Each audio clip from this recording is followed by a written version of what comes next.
নমস্কার বন্ধুরা, ফুলদির রান্নাঘরে আপনাদের স্বাগতম। আজকে আমরা দেখব বেগুনের চাটনি।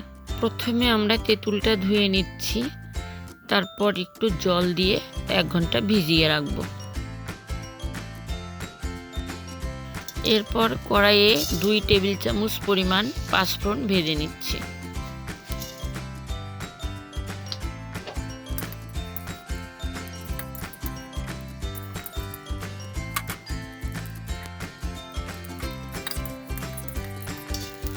এগুলো এখন গুঁড়ো করে নেব। শিলপাটায় একদম মিহি করে গুঁড়ো করে নিচ্ছি।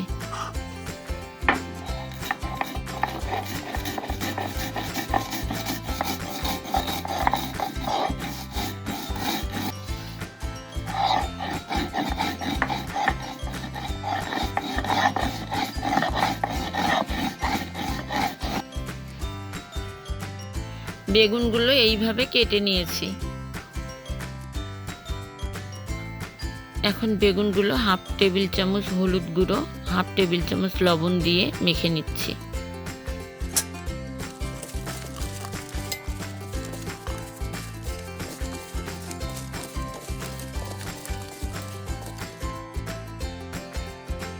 এরপর কড়াইয়ে কিছু পরিমাণ তেল দিয়ে নিচ্ছি।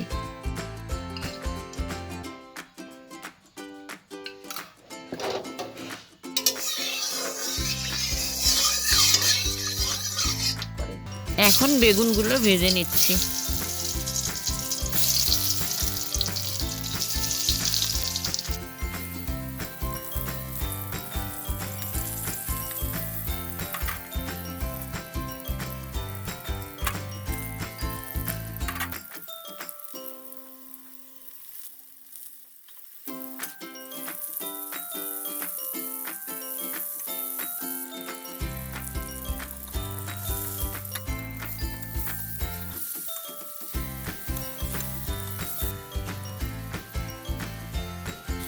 বেগুনগুলো ভাজা হয়ে গেছে, নামিয়ে নিচ্ছি।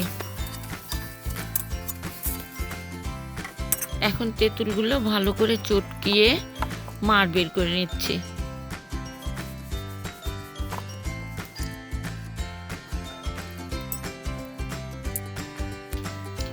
এরপর কড়াইয়ে অল্প পরিমাণ তেল দিয়ে 2টো শুকনো লঙ্কা আর 1 টেবিল চামচ পাঁচফোড়ন দিয়ে নিচ্ছি।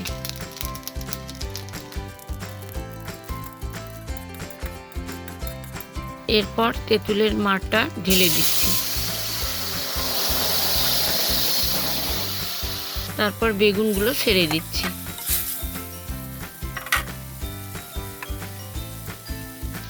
এরপর সামান্য পরিমাণ লবণ ও হলুদ দিয়ে নিচ্ছি।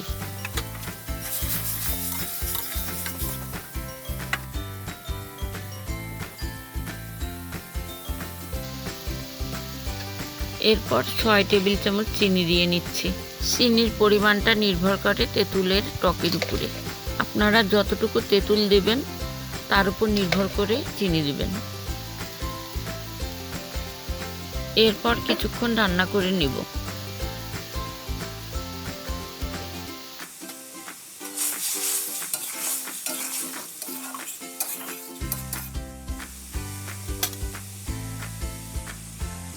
এখন পাঁচফোড়নের গুঁড়োগুলো দিয়ে দিচ্ছি।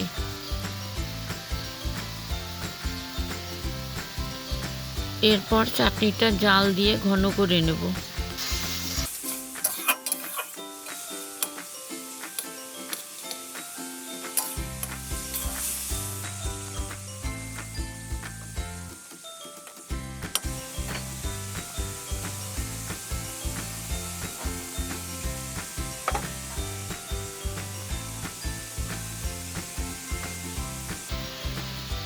চাটনিটা হয়ে আসছে, নামিয়ে নিচ্ছি। রান্নাটা আপনাদের ভালো লেগে থাকলে আমার চ্যানেলটি সাবস্ক্রাইব করে পাশে থাকবেন। ধন্যবাদ।